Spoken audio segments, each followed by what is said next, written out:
Page 188, Part 14.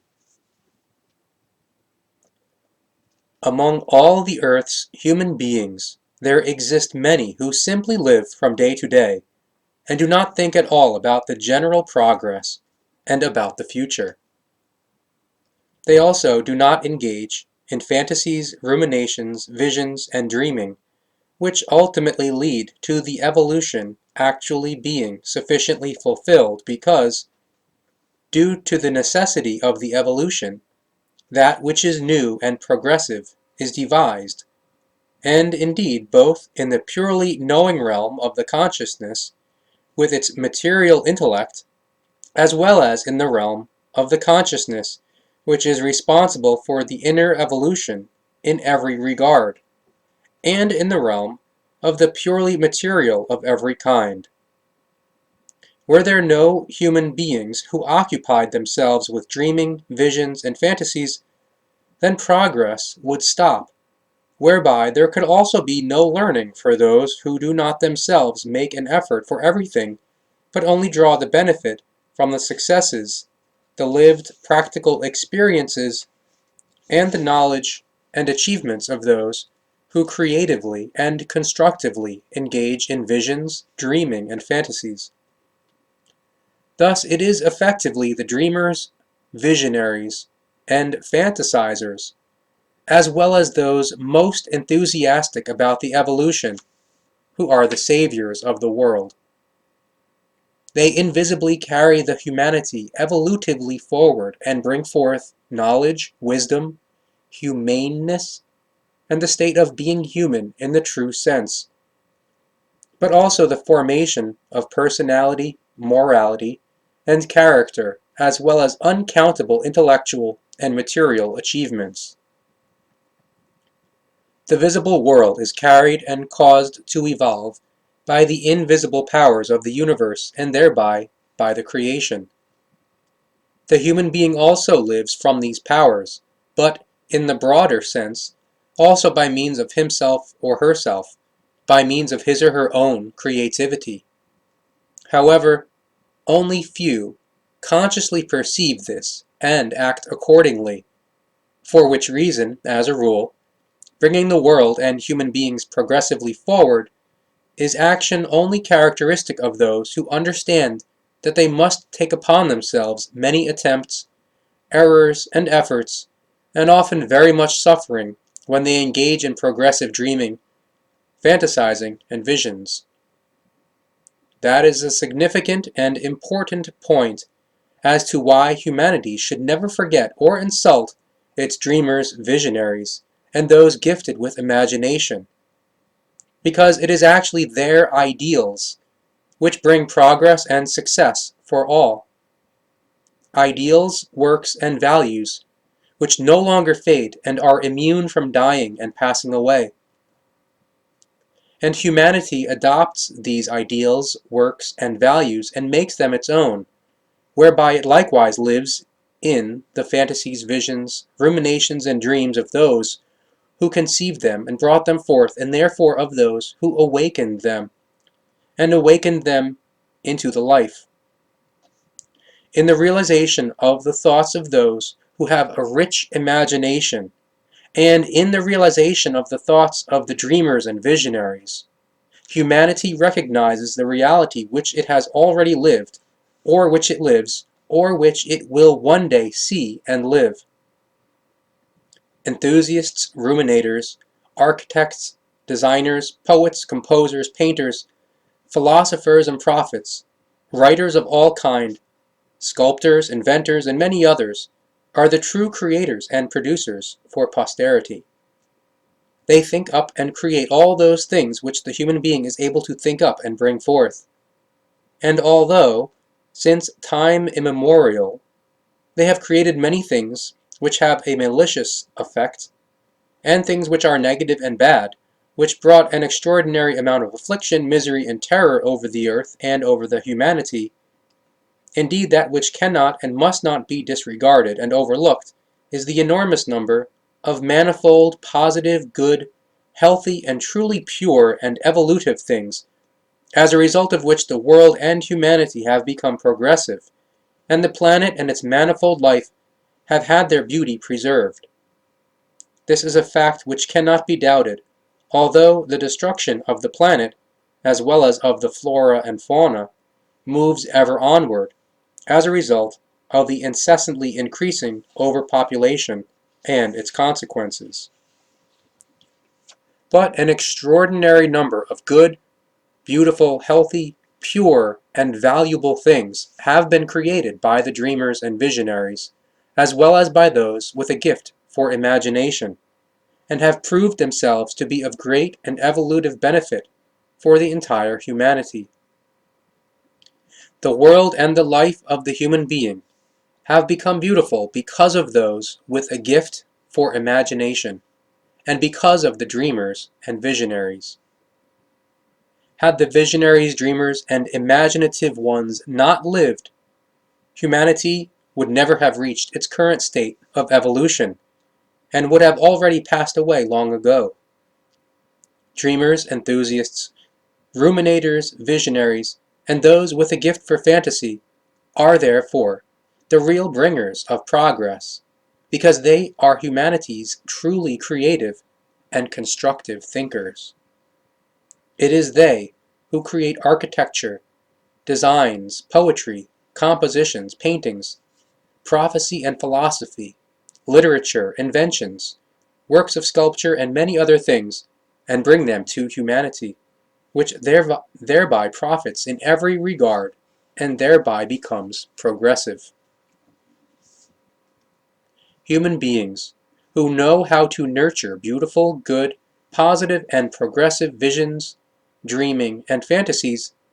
live with elevated ideals, which they are one day able to bring to fruition by means of the might of their thoughts, alone, and with their own means, or together with others, and with the help of their means,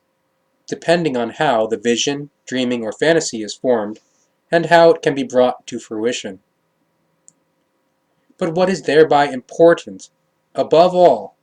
is that the visions, the dreaming, cognitions, and fantasies are tended and nurtured, because in them lies the origin of creativity and constructiveness. For that reason, the human being should never disregard his or her positive ruminations, visions, fantasies, and dreaming. Rather, he or she should make an effort with these and nurture them. All good, healthy, pure, and positive ideals must be nurtured, as must harmonious music, beauty, love, and peace, freedom, the magic which envelops the best and most creative thoughts, the muse of the art of poetry, as well as the striving toward progress and all-embracing harmony, and so forth. The evolutive circumstances of life grow from these, for which reason every human being should remain true to his or her good and positive ruminations, visions, dreaming and fantasizing, if he or she can call such his or her own, because ultimately, not only is his or her own world erected from them, so is the world of the entire humanity. To ruminate, to be enthusiastic, to be visionary, and to fantasize means to sustain, and it means to create the new. Included in rumination and enthusiasm, as well as in visions and fantasies, are imaginings and wishes which must be realized and achieved by means of striving. And these are the imaginings and wishes which allow the human being to progressively think, act, and create. These are imaginings and wishes which are created in the thoughts by means of the consciousness, and which are realized by means of the might of the thoughts. But the lowest desires should not thereby receive the highest level of confirmation and realization, with the result that the pure and purest striving goes hungry or is even allowed to starve due to a lack of good, healthy, positive, and equalized nourishment.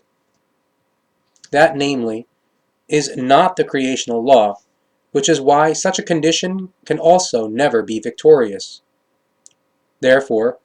Once the human being constantly proceeds on his or her way according to the creational laws and recommendations, he or she also forms his or her thoughts according to the creational guidelines, which demand that the human being and his or her body of thoughts should be evolutive. But being evolutive means being progressive in every regard. Thus, in regard to education, knowledge, wisdom, love, peace, the forming of character, morality and personality, and so forth, as well as in regard to material values of all kinds.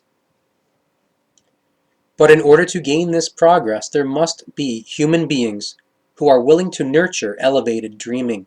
ruminations, visions, and fantasies which are enlivened by wishes and imaginings. And these human beings must really be great in these imaginations and wishes of theirs, and in the ability of rumination, of enthusiasm,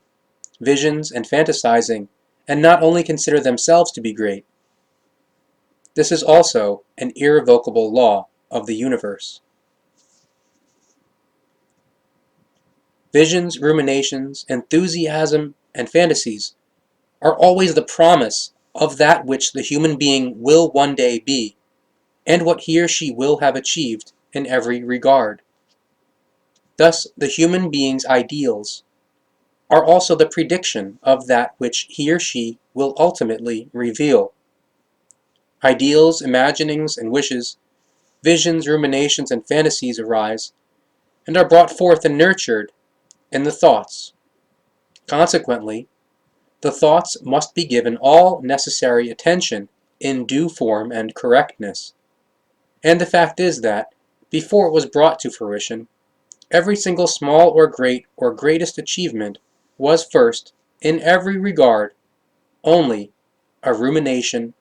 a vision, an enthusiastic urge, or a fantasy. Every achievement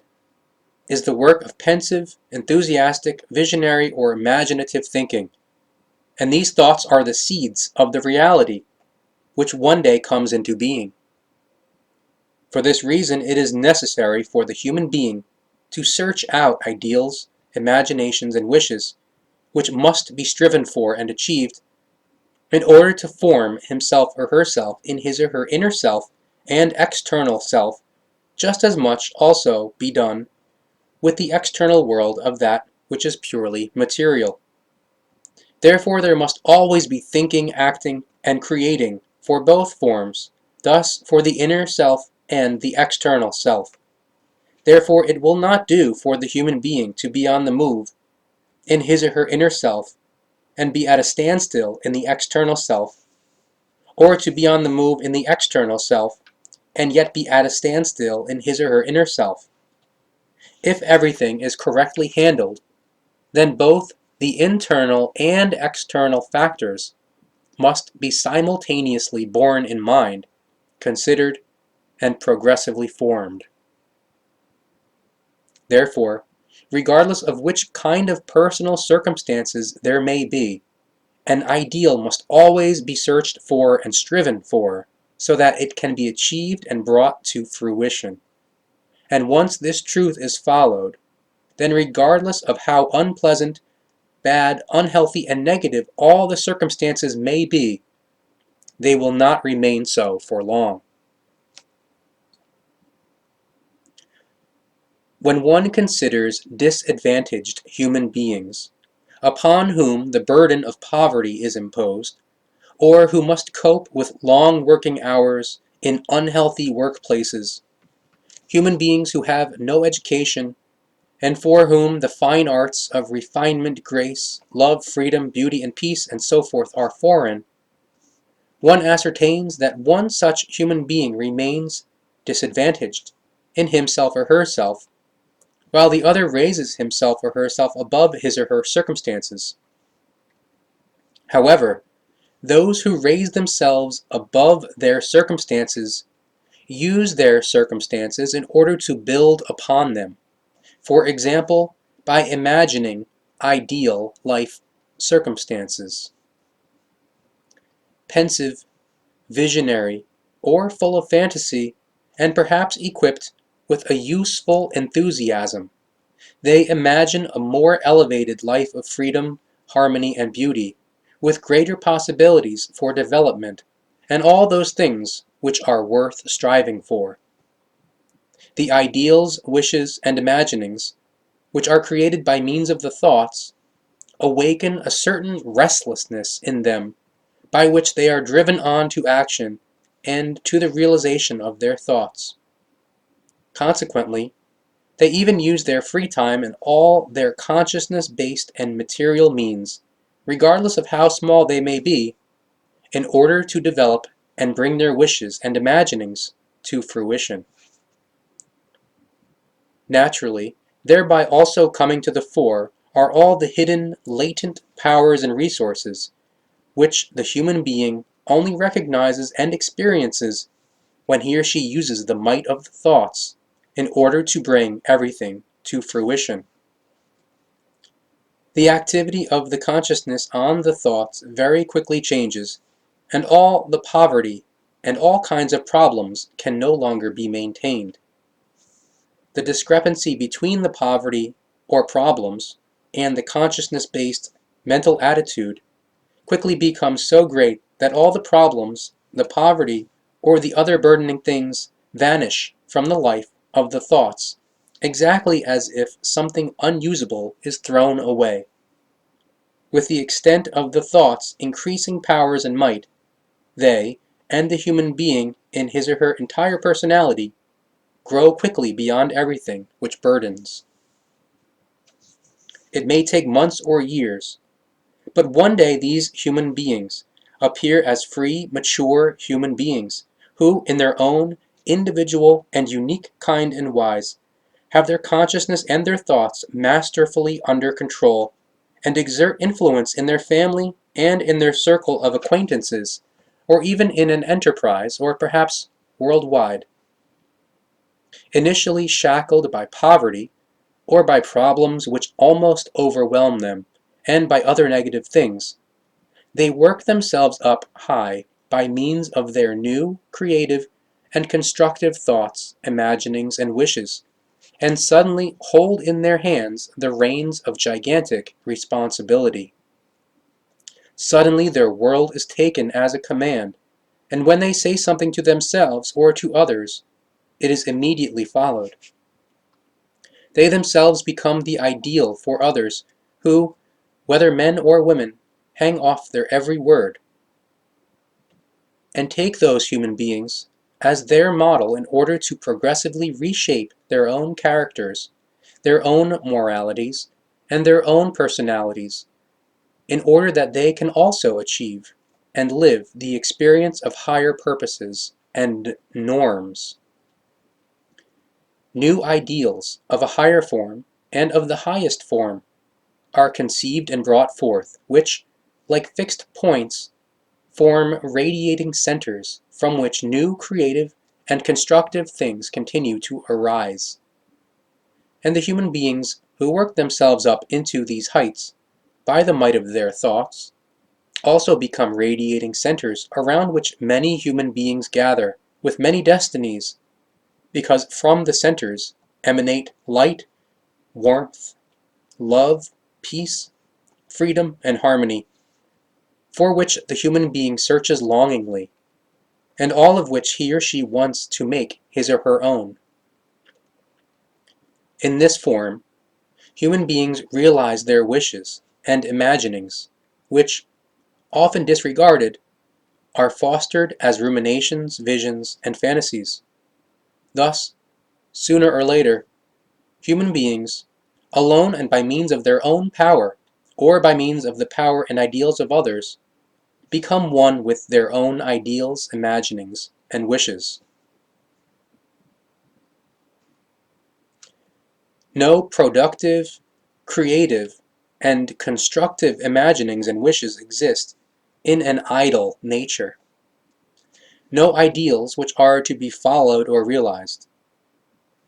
In idleness, only that which is unproductive, uncreative, and destructive arises. However, with assiduousness, Everything progressive, ideal, constructive, and successful, and so forth, arises. For that reason, the human being should bring to fruition that which is assiduous, positive, progressive, and promises success. Indeed, regardless of whether the striving for realization and the imaginings and wishes are low or are high or are a mix of the two, the fact is that the human being is always attracted by and brings to fruition that which he or she consciously or secretly loves and strives for. Thus, that which comes into his or her hands is always the precise product of that which his or her own thoughts create. In this form, he or she always receives that which he or she actually earns, no more and no less. With every human being, and with every one of his or her undertakings, the might of the thoughts is the decisive point which leads everything to become reality, regardless of whether it is in negative and bad form or positive and good form. This fact alone should be enough to cause the human being to live purely according to the truth and in line with the creational natural laws and recommendations, in order to only create thoughts in a positive equalized sense, and to bring these to fruition, so that the striving, predetermined by creational law, for the creationally correct evolutionary norm is fulfilled. Regardless of how the human being's present situation and surroundings may form and may appear, they will always be in accord with his or her thoughts, and he or she, and thereby also his or her world, stands or falls precisely with his or her thoughts, as well as with his or her ruminations, visions, fantasies, ideals, imaginings, and wishes. It is the thoughts which create and sustain everything, which allow everything to remain, which raise it into high or the highest heights, or which allow it to vanish. The human being is always as small as the desires and lower demands which control him or her, and he or she is as great as the high and highest positive, good, healthy, and pure strivings which he or she allows to dominate in himself or herself and in his or her thoughts. Once the human being consciously takes on the responsibility for his or her thoughts and for his or her life, then he or she soon enters that sphere of existence which remained closed to him or her until then, and which did not allow his or her true ideals to be realized, because he or she compulsively held himself or herself out of this sphere. Suddenly his or her eyes open and see, and the cognition dawns that there is still very much to learn during the entire remainder of life. On one hand, from one's achievement of one's own knowledge, and on the other hand, by means of the help of others who are knowledgeable. It is thereby true that something can even be learned from human beings who are stupid and foolish, if only the will, the capacity, and understanding are summoned for that, and if no thoughts and impulsations are tended in conceit, which advise against it, and give room for the opinion that one is too superior and too dignified to accept the healthy, positive thoughts, and a word of the same kind, or a gesture, from a human being who stands below one's own level of evolution. Even human beings who are stupid and foolish speak words of truth. If the human being who is capable of normal, relative rationality and intelligence refrains from disregarding those who, compared to himself or herself, are not very bright in knowledge, wisdom, and consciousness,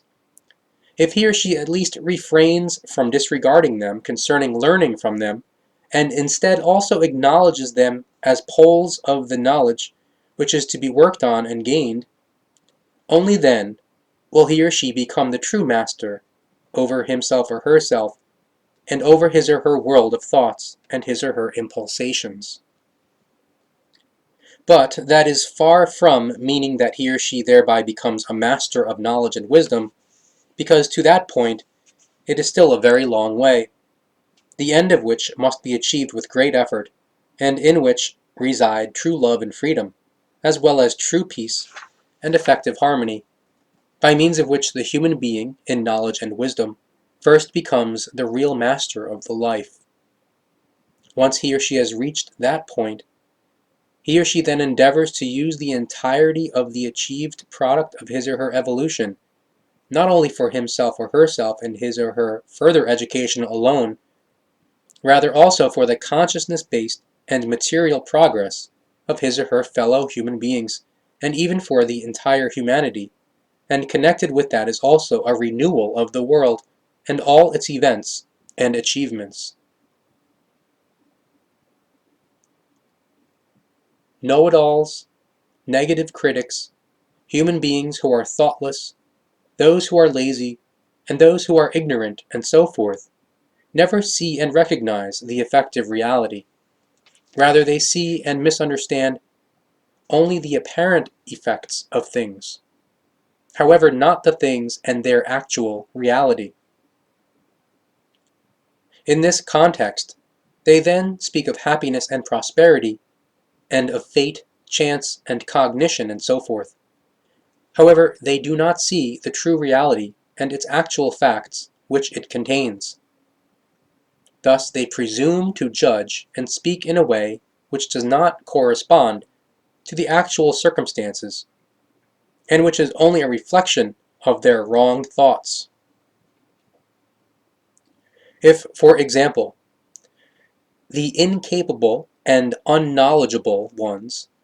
thus see a human being who has achieved a certain prosperity,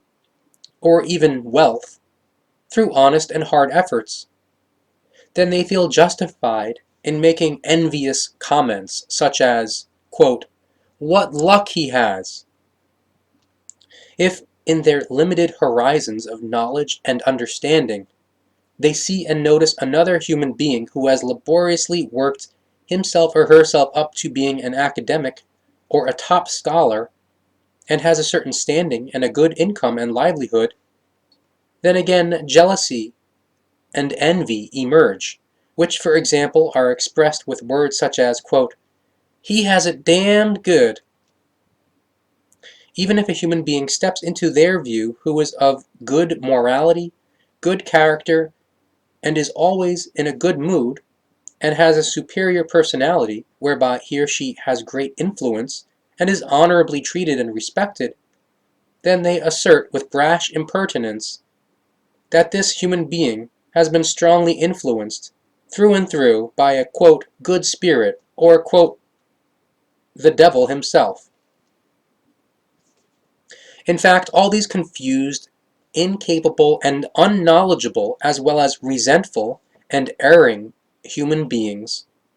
do not see the fact that all these human beings, who they envy and insult, have voluntarily taken upon themselves failures, errors, and battles, as well as efforts and hardships, in order to give their lives a ziel, and to work themselves up high and gain lived practical experiences in order to move forward and to achieve that which they have conceived and created as imaginings and wishes in the form of the setting of ziel. All the resentful ones do not know the great commitment which the successful ones had to bring, and have to bring, and they do not know about the efforts and undauntedness which are required in order to just conceive a zeal at all, and in order to then actually also reach it. They do not know about all the effort behind the imaginings and wishes, which every zeal-striving human being must take upon himself or herself in order to overcome the apparently invincible, and which is necessary so that the vision, the rumination, or the fantasy can be brought to fruition. Those who are envious, those who are resentful, those who are incapable, those who are without knowledge, Those who are erring and those who are confused do not know the psyche's abysses and darkness which can come about when a zeal is striven for, and often recedes again into the distance as a result of errors made. In fact, all these erring human beings, and those who have no initiative of their own, only see the victory of the successful ones as well as their light and joy, and they then call that, quote, luck. They do not see and recognize all the efforts and afflictions, all the many and often grave errors which must be made, recognized, understood, and resolved, and which act like painful piercing thorns on the long and strenuous journey to the success and zeal. The erring human beings only see the reached pleasant zeal, which they then label as, quote, lucky chance, or, quote, lucky foreordination, or as the work of the, quote, devil, and as the result of the successful one being, quote, unfairly favored, and so forth. But truly, all these envious ones and resentful ones, as well as those disloyal to the truth, understand neither the sequence of events nor the sense of the life and the fair activities of the creational natural laws and recommendations. Resentfully, they solely perceive the result, which they label, quote, chance, or foreordination, or, quote, luck, or, quote, the will of a higher power, or as, quote, the work of evil, and, quote, the work of injustice, perhaps in association with the, quote, power of the devil himself. No iota of rationality and recognition is able to gain a foothold in them in order to get to the basis of the truth and in order to grasp it, the truth being that there are namely no kinds of results which are achievable by human beings, and no matters which would not have to be achieved with hard, laborious efforts and with constantly appearing arduousness and affliction, as well as with errors which must be recognized and resolved. The intensity of each endeavor and effort is actually the measure of the result and the zeal which is striven for. Therefore, a success and result are never a matter of so-called chance or a foreordination of an unjustified nature and so forth. There is certainly no chance, because that only corresponds to a fallacy which is adopted by human beings who do not know the law of causality, and therefore do not know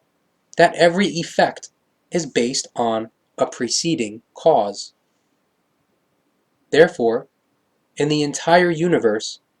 everything develops according to the law of cause and effect, the result of which is also that so-called, quote, gifts from heaven, as well as the human being's own powers and the foreordinations being granted to him or her and so forth, are the product of his or her own efforts, and indeed the product of his or her mental and manual endeavors, whereby the thoughts in particular represent the most important factor of the whole thing, because every imagining, every wish, and every conscious effort in regard to the setting and the achievement of the zeal stands or falls as a result of the might of the thoughts. Thus, purely intellectual possessions, as well as purely consciousness-based and spiritual possessions, are the fruits of the achieved efforts, and these possessions are the fruits of the thoughts, which are just as complete in themselves as they are in their effects, when everything is brought to fruition by means of the might of the thoughts. And it is therefore indisputable that all things which the human being is able to create by means of visions, ruminations, and fantasizing are made real, or can be made real, by means of the might of the thoughts. The rumination, the vision, or the fantasy, the ideal which the human being mentally creates by means of his or her consciousness, determines his or her life, because that which is tended and nurtured as an ideal is important for the life way, the circumstances of life, and the evolutive progress. Therefore, that which applies yet again is, that which the human being thinks, he or she becomes, or is. The might of the thoughts determines that.